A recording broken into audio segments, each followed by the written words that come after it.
नमस्कार, मैं हूं अनिल अंकुर और आप देख रहे हैं जनता टीवी। जनता टीवी की इस खास पेशकश यानी कि सीधा सवाल में आज उस शख्सियत से बात कराएंगे जो कि अपने खानदान से, अपने पिता से सीख करके राजनीति में आई और अपना एक ओहदा बनाया और किस तरीके से अपने आप को सामाजिक सेवा में, कार्यक्षेत्र में और राजनीति में जुड़ी। यह है आराधना मिश्रा जी, विधानमंडल की नेता। स्वागत है आपका आराधना जी। और चुनाव के इस मौके पर हम आपसे बात करेंगे क्योंकि कांग्रेस उत्तर प्रदेश में किस तरीके से काम करेगी, क्योंकि इस समय भारतीय जनता पार्टी जिस तरीके से हर रोज एक पब्लिक मीटिंग कर रही है। उत्तर प्रदेश में प्रधानमंत्री भी कई बार मीटिंग कर चुके हैं, मुख्यमंत्री, डिप्टी सीएम लगातार दौरे कर रहे हैं, लेकिन कांग्रेस कहीं यहाँ पे इस प्रकार से। मैं इस बात से बिल्कुल सहमत नहीं हूँ। कांग्रेस की तैयारी पिछले 1 वर्ष से लगभग हम लोगों ने शुरू कर दी थी, जो कि हमारे बूथ लेवल पर और डिस्ट्रिक्ट लेवल पे जो ऑर्गेनाइजेशन थी उसको सशक्त करने के लिए। और जैसा आप जानते हैं कि अभी कुछ ही दिन पहले हमारे प्रदेश अध्यक्ष अजय राय जी आए हैं और उन्होंने लगातार, जब से वो आए हैं, लगातार सक्रियता प्रदेश में रही, कार्यक्रम भी होते रहे। हमने अभी राहुल जी की एक बहुत ही सफल भारत जोड़ो न्याय यात्रा जो 8 दिन उत्तर प्रदेश में रही, जो पूर्वांचल से लेकर के पश्चिम तक गई, इस न्याय यात्रा को हमने सफलतापूर्वक किया। इसके साथ साथ लगातार संगठन की मीटिंगें, चुनाव की तैयारियां चल रही हैं। जहां तक भारतीय जनता पार्टी की बात आप कह रहे हैं, तो भारतीय जनता पार्टी के पास इसके अलावा दूसरा काम क्या है? केवल चुनाव लड़ना, चुनी हुई सरकारों को गिरा देना है। मूल जो मुद्दे हैं देश के, प्रदेश के, जैसा किसानों के साथ, आज उनके पास रैली करने की फुर्सत है प्रधानमंत्री जी के पास, पर जो किसान आंदोलन कर रहे हैं उनसे मिलने का उनके पास समय नहीं है। उनके पास रैली करने का समय है, पर 50 लाख से ऊपर जो बेरोजगार नौजवानों जो सड़क पर आंदोलन कर रहे थे इलेक्शन, जो पेपर लीक के मामले में, उनसे मिलने का फुर्सत नहीं है। आज जिस तरह से महंगाई बढ़ रही है उस पे विचार करने का समय नहीं है। अच्छी बात है, आपको चुनाव की तैयारियां करनी चाहिए, पर जनता ने आपको चुन के क्यों भेजा है? इन मुद्दों पर आप बात करने के लिए भेजा है, इन मुद्दों पर पॉलिसी लाने के लिए भेजा है। क्या वजह है कि आज दुनिया में क्रूड ऑयल की कीमत घटती जा रही है पर बैरल, और हमारे देश में पेट्रोलियम पदार्थों की कीमत बढ़ती चली जा रही है? तो क्या ये विचार करने का मुद्दा नहीं है?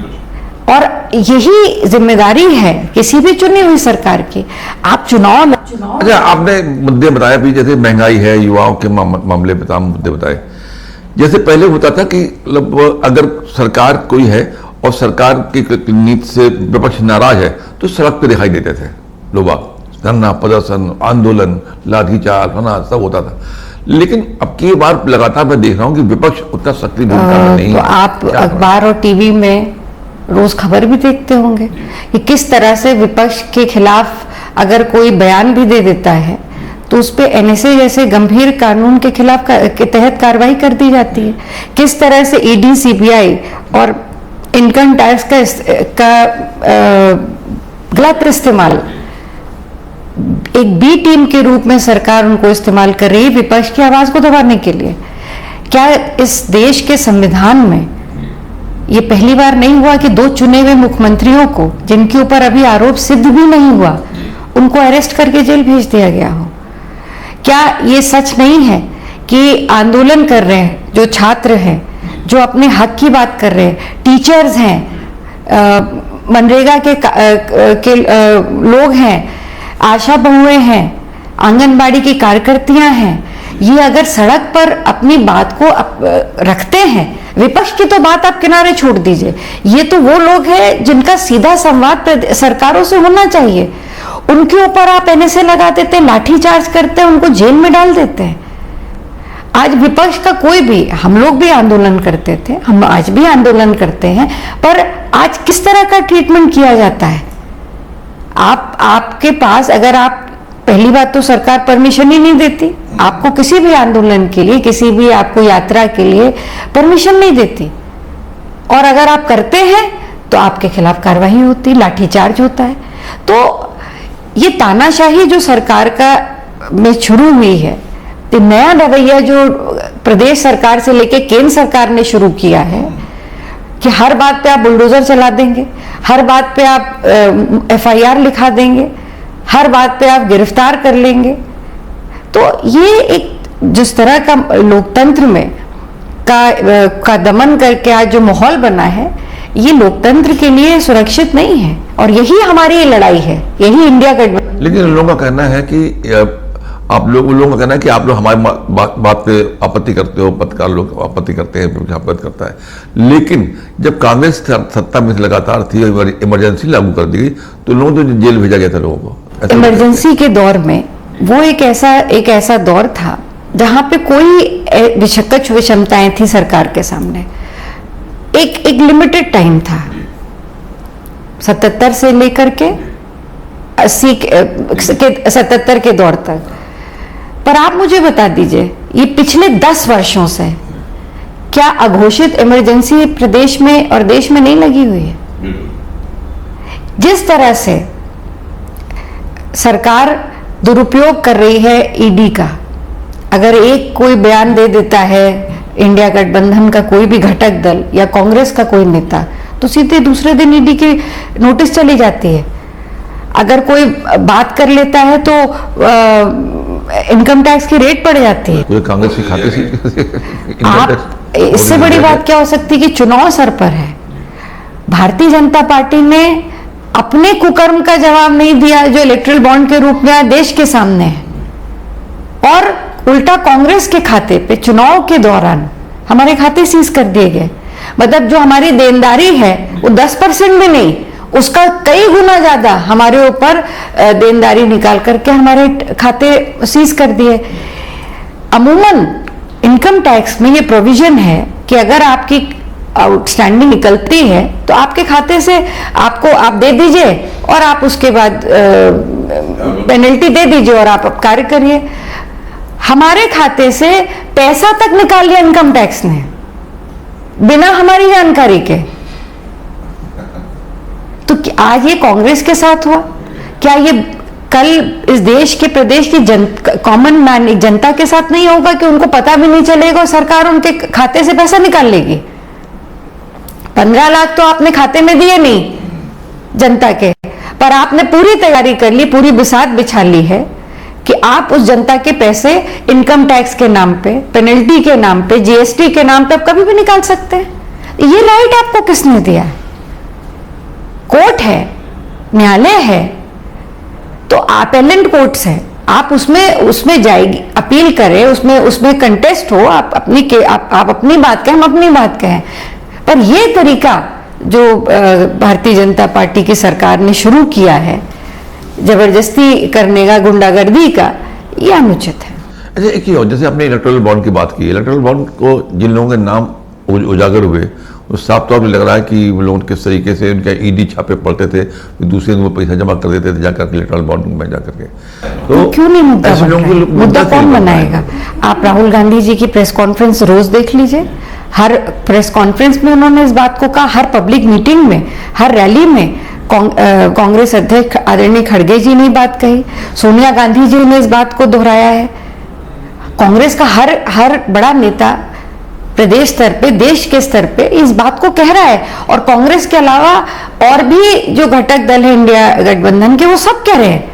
पर आप देखिए, केजरीवाल जी ने कहा उनको जेल में उनको ले गए, अरेस्ट कर लिया ईडी ने बिना किसी ग्राउंड के, बिना किसी तथ्य के। ग्राउंड क्या था?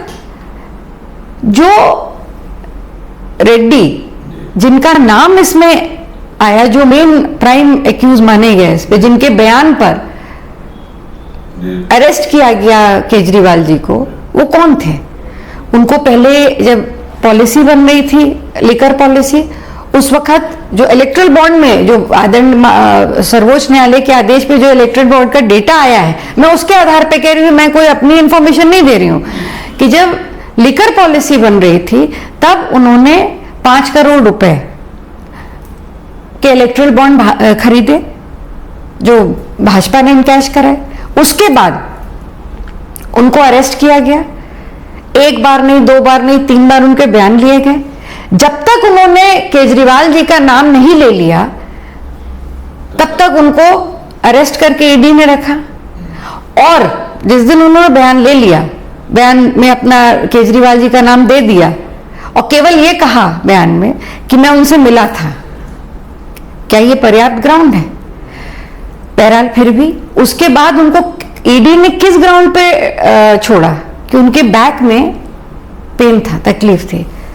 इतनी सहानुभूति ईडी को कब से हो गई? ये तो मैं क्या, शायद आप भी इस बात से सहमत नहीं होंगे, इस प्रदेश की जनता भी नहीं, सामान्य जनता भी नहीं, इवन भाजपा भी इस बात से सहमत नहीं होगी।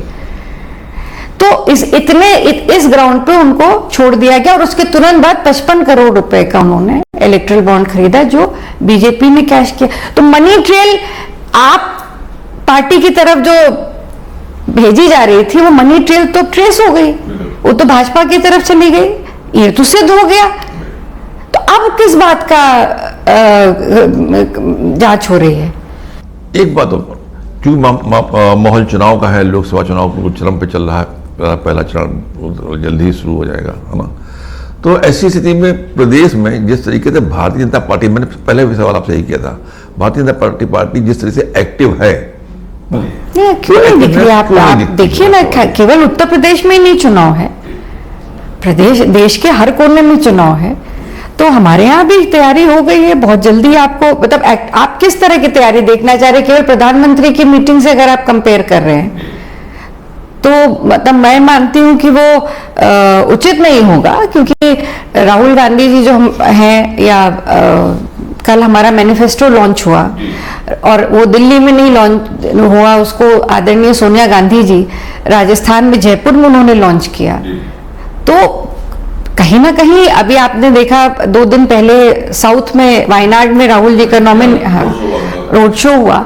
तो लगातार कहीं ना सब जगह चल रही, क्योंकि प्रदेश का चुनाव तो है नहीं, ये तो देश का चुनाव है।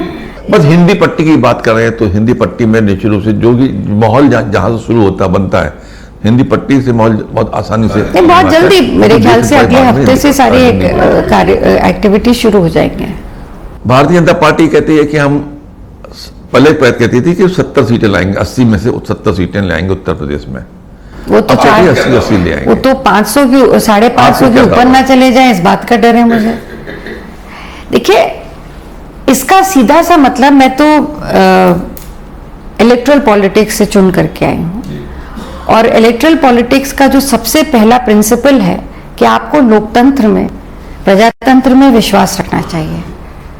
मेरे पिता 9 बार उसी विधानसभा से, रामपुर खास से जीत के आए, मैं 3 बार जीती। मेरे फादर ने Guinness book of world record में नाम दर्ज कराया अपना, लगातार एक ही पार्टी से, एक ही सिंबल, एक ही कॉन्स्टिट्यूंसी से लगातार जीतते। जी, मैं तिवारी जी बहुत वाकिफ, जी बिल्कुल, निश्चित रूप से बहुत बड़े। कभी भी मैंने उनसे भी मतलब, जबकि उनके लिए मेरे लिए कॉन्स्टिट्यूंसी कभी रामपुर खास एक परिवार की तरह था, और बहुत विश्वास रहा हमें अपने रामपुर खास के लोगों में, और रामपुर खास का विश्वास हमें रहा। पर ये अति विश्वास की जो भावना थी, ये कभी नहीं हुई कि हम ये कह दें कि हम इतने लाख से जीत करके आएंगे या इतने हजार से जीत के आएंगे, क्योंकि ये आप आहत कर रहे हैं जनभावना को। क्या कैसे आज भाजपा ये कह सकती है कि 80 में से 80 सीटें जीत लेंगे? आत्मविश्वास अच्छी बात है, पर ओवर कॉन्फिडेंस होना, ये तो आप प्रश्न चिन्ह लगा रहे हैं लोकतंत्र पे। आपको ये अधिकार तो जनता का है, वो एसेस करेगी। ये आपने, या तो आपके पास पहले से कोई भाई पूर्ण अनुमानित है, आपके पास कहीं से आपको इस बात का विश्वास है कि आप 400 के पार पहुंच जाएंगे, आप 80 में से 80 सीटें लाएंगे। ये विश्वास आपको, ये ओवर कॉन्फिडेंस कैसे आ गया? इसके पीछे क्या कहानी, मैं नहीं कुछ कहना चाहती, पर अगर लोकतंत्र पे विश्वास है, जनता पे विश्वास है, तो भारतीय जनता पार्टी को ये कहना चाहिए कि हाँ, हम सरकार बनाएंगे, जीत के आएंगे। पर ये कह देना कि हम 400 पार हो जाएंगे और 80 में से 80 सीटें लाएंगे, ये लोकतंत्र पे प्रश्न चिन्ह लगाने की बात है। ओवर कॉन्फिडेंस है, ये दोनों में फर्क होता है। मैं आपको यही समझा रही हूँ कि जिस कॉन्स्टिट्यूएंसी ने 12 बार मुझे चुना, आज भी मुझे विश्वास है कि मुझे फिर चुनेंगे, पर मैं ये कह दूं कि नहीं, मैं इस कॉन्स्टिट्यूएंसी से 1 लाख वोट से जीत करके आऊंगी। अगर 5 साल का आंकड़ा माने, 5 साल का, तो 60 साल कई बाई इलेक्शंस में तो 44 साल हो गए, 44 सन 80 तो सन 80 से मैं पहली बार, मेरे फादर प्रमोद तिवारी जी जीते थे तो 44 वर्ष हो गए। तो 44 साल के बाद भी आज मैं ये नहीं कह सकती हूँ, नहीं, ये उचित नहीं है कहना। भले ही मेरे मन में विश्वास है कि मैं जीतूंगी, अच्छे मार्जिन से जीतूंगी, या मेरे फादर लगातार वो एक बार तो 1.25 लाख से जीत के आए थे, पर कभी उन्होंने ये नहीं कहा चुनाव के दौरान कि मैं इतने से जीत करके आऊंगा, मैं फिर मतलब एक कॉन्फिडेंस जरूर आया, दिखा, भाषण में दिखता था, सब कुछ था। हाँ, तमाम लहरें आई, लेकिन उन लहरों का असर वहां पे नहीं, रामपुर खास में नहीं पड़ा। इसके लिए मैं और मेरा परिवार रामपुर खास की जनता का ऋणी भी है, आभारी भी है। इस बार जो चुनाव के मुद्दे हैं उत्तर प्रदेश के नजरिए सबसे बड़ा मुद्दा तो आज युवाओं की बेरोजगारी है। अभी आपने कुछ दिन पहले देखा होगा, आप इसी से आंकड़ा लगाइए, आज 45 वर्षों की सबसे बड़ी बेरोजगारी से ये देश गुजर रहा है। और क्योंकि उत्तर प्रदेश सबसे बड़ा राज्य है, सबसे बड़ी युवाओं की आबादी है, आज हमारा एक युवा देश है जहां पे 51% के आसपास आबादी जो यूथ की है। तो इस आबादी के साथ एक बड़ी चुनौती है रोजगार की। तो आपने अभी देखा होगा कुछ दिन पहले जो सबसे बड़ी परीक्षा हुई पुलिस भर्ती की, जिसमें लगभग 50 लाख के ऊपर अभ्यर्थियों ने उसमें इम्तिहान दिए। अब आप सोचिए कि वो अभ्यर्थी प्रदेश के किन किन कोने से आए होंगे, किसी का सेंटर कहाँ पड़ा होगा। हम सब लोगों ने देखा कि सड़कों पर पूरी पूरी रात बच्चे चले, ट्रेनों में किस तरह से स्थितियों में आए, बसों से आए, अपने वाहन से आए, सड़कों पे सोते देखा हम लोगों ने बच्चों को।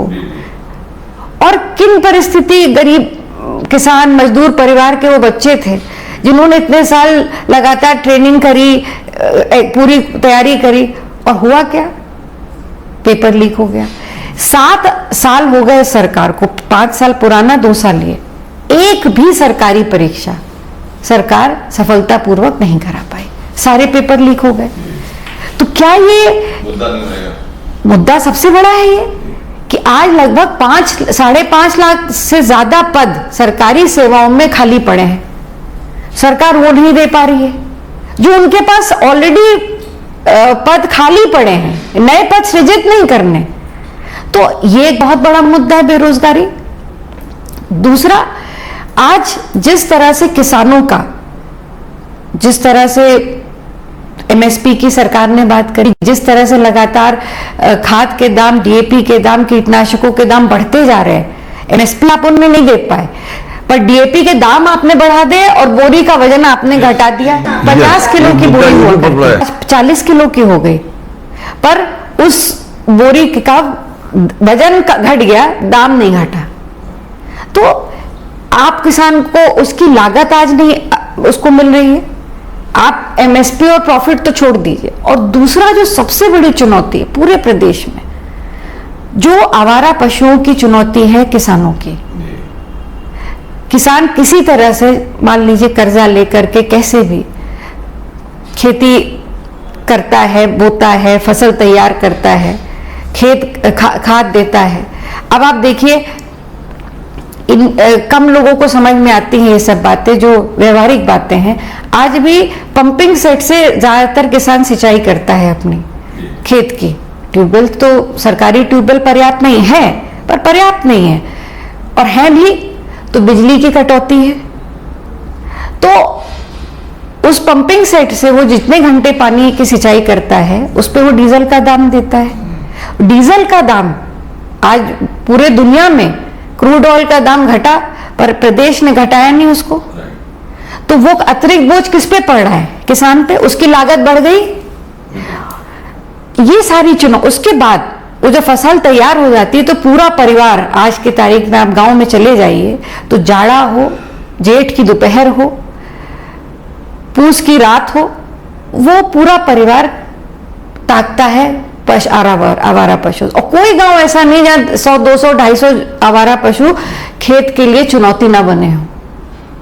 अगर वो बाड़ा लगा देता है तार से अपनी उस फसल की सुरक्षा के लिए, तो उसके खिलाफ मुकदमा कायम हो जाता है। अगर कोई पशु से दुर्घटना हो जाए, तो मैं भी पशुपालक हूँ, मेरे पास भी गौवंश है, मैं उनकी सेवा करती हूँ, तो मैं तो यही कहती हूँ कि बिल्कुल आप उनको सुरक्षा करिए, उनके लिए हर गांव में गौशाला बनाइए, और गौशाला के लिए 5 रुपए 15 रुपए प्रतिदिन आप गौशाला में एक गाय पे खर्च करते हैं। भूसे का दाम मालूम है क्या है? क्या पर्याप्त है उसके लिए? इसीलिए जो पशु गौशाला में गाय हैं उनको निकाल करके बाहर कर देते हैं लोग, क्योंकि उनको खिला नहीं पाते। और अगर कोई दुर्घटना हो जाएगी गौशाला में, तो जो उसका संचालक होगा उसके खिलाफ मुकदमा कायम हो जाएगा। तो आप इस तरह के कानून बनाइए, पर उनको वो व्यवहारिक तो होने चाहिए, प्रोत्साहन तो दीजिए आप उन लोगों को। आप छत्तीसगढ़ मॉडल उठाइए जो हमारे पूर्व मुख्यमंत्री जी ने किया था, वहां पे भी यही समस्या थी, पर उन्होंने उसको एसेट बनाया लायबिलिटी के बजाय। तो आपको इस तरह का कोई योजना लानी चाहिए। किसानों की ये हमारा बड़ा मुद्दा है, उनको संरक्षित करना है। आधी दुनिया यानी कि महिलाएं, है ना, इनकी जो दिन में किचन में गुजरते हैं, उनकी किचन बहुत महंगी हो गई है। और गैस LPG के दाम जो 15 साल पहले जो था, 10 साल 11 साल पहले जो था, अब उसके कहीं दुगना ज्यादा हो गया। मैं इसी पे आने वाली थी कि जो एक सबसे बड़ी, क्योंकि मैं भी एक महिला हूँ, एक गृहस्थ हूँ, तो मैं इस बात को समझती हूँ। देखिए, हर महिला के सामने चुनौती होती है, चाहे वो किसी भी एज ब्रैकेट में हो, किसी भी आर्थिक ब्रैकेट में हो, कि वो अपने परिवार को बेहतर पोषण देना चाहती है। आज की हालात ये है कि आपने आटा, रोटी पहले आदमी खाता था कि गरीबी में भी रोटी और नमक मिल जाएगा, तो आपने रोटी पर भी GST लगा दिया। आपने दूध पर, जो और खासकर इसे सबसे बड़ा इम्पैक्ट पड़ा है जो छोटे बच्चे थे, तो इन सब प्रोडक्ट्स पे भी आपने GST लगा के उनको भी महंगा कर दिया। सब्जी के दाम किस तरह से बढ़े, बेहिसाब बढ़ गए। आज सब्जी बढ़ गई, दलहन बढ़ गई, हर चीज पे दाम बढ़ गए, फल पे दाम बढ़ गए। और जैसा आपने कहा कि यही उज्ज्वला योजना थी, यही उज्ज्वला योजना के लिए प्रधानमंत्री जी कहते थे कि गरीब महिला के आंख से आंसू ना निकले धुएं से, इसलिए उज्ज्वला लाए। आज जब वो 1100 में सिलेंडर भरा रही है वही महिला, वही सिलेंडर जो 300 रुपए 400 रुपए में मिलता था, आज वो 1100 रुपए 1100 का मिलने लगा। तो जो खून के आंसू वो रो रही है, उसको कौन संभालेगा? आपने गैस के दाम बढ़ा दिए, आपने जितने भी फूड प्रोडक्ट्स है सब पे दाम बढ़ा दिए। लेकिन किसान हैं जो उनका कहना है कि मतलब बड़ी संख्या, उनका कहना है कि हमें सरकार से कोई दिक्कत नहीं, हमें तो सरकार पैसा दे रही है और हमें कोई दिक्कत ही नहीं है, हमें पास पैसा आ जाता है, खेती है, हमें कोई दिक्कत, मतलब जैसा आपने बताया कि किसान परेशान है, आधी दुनिया परेशान है, मतलब महिलाएं परेशान है। तो ये जब सब परेशान आपके नजर में, यही तो मुद्दे हैं जो हम आपके सामने उठा रहे हैं। आप तो वो बता रहे हैं जो कैंपेन में बीजेपी चलाती है। क्या अगर गांव के परिवेश से किसी का भी संबंध होगा तो क्या वो इस बात से इनकार कर सकता है कि आज आवारा पशु की चुनौती किसानों के सामने नहीं है? कौन कह सकता है? कोई किसान इस बात को नहीं मना कर सकता। तो ये चुनौतियां तो हैं, पर हाँ, बीजेपी के कैंपेन में वही मैं कहूंगी, सावन के अंधे को सब हरा ही हरा दिखता है, तो उनको तो सब हरा ही हरा दिख रहा है। ये कैंपेन जो रन कराते हैं, ये उसमें दिखाई देता है कि किसान कह रहा है कि हमको 6000 रुपए हमारे खाते में मिल गए, हमें कोई दिक्कत नहीं। आप चले जाइए, पूछिए किसानों की क्या दुर्दशा है, वो आवारा पशु से परेशान है कि नहीं। आज क्या उनको DAP पहली बात तो मिल ही नहीं रही, और मिल रही है तो किस दाम पे मिल रही है? खाद मिल रही है उनको कि नहीं मिल रही? जो पैदावार हो रही है उसकी खरीद के लिए आज क्या बिचौलिए उनको क्या सही दाम दे रहे हैं किसानों को? ये सब बड़ी चुनौतियां। और महिलाएं, आप दूसरे की बात, मैं तो आप अपने घर में पूछिएगा जाकर के कि वो आज एक थाली की कीमत जो आपके सामने परोसती हैं, क्या यही कीमत आज से 10 साल पहले थी? जरूर गरीब, मैं मानती हूं कि समय के साथ साथ दाम भी बढ़ते हैं। जो आज से 20 साल पहले दाम था वो 10 साल पहले नहीं था, उसके पहले जो था वो उसके बाद नहीं था। पर जिस तरह से स्टुपेंडस राइज, मतलब एकदम से जो स्पाइक हुई है दामों में, महंगाई में, इसको सरकार रोकने में, इसको नियंत्रित करने में सरकार पूरी तरह असफल रही है। एक ही और, आपका परिवार यानी कि आपके पिताजी और आप दोनों लोग कांग्रेस के स्टार प्रचारकों में हैं। नहीं, अभी तो हम लोग का फर्स्ट फेज में सहारनपुर है और सेकंड फेज में हमारे 4 विधानसभा हैं, अमरोहा है, बुलंदशहर है, मथुरा है। तो ये हम लोग यहीं से शुरुआत करेंगे, फर्स्ट और सेकंड फेज से।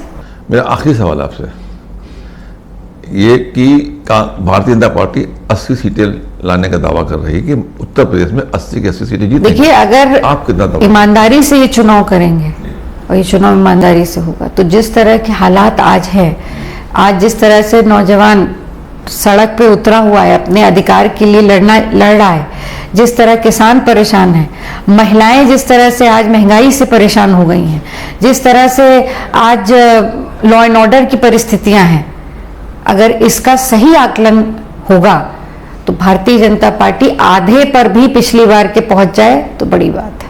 धन्यवाद, आप अपनी कैंपेनिंग में सफल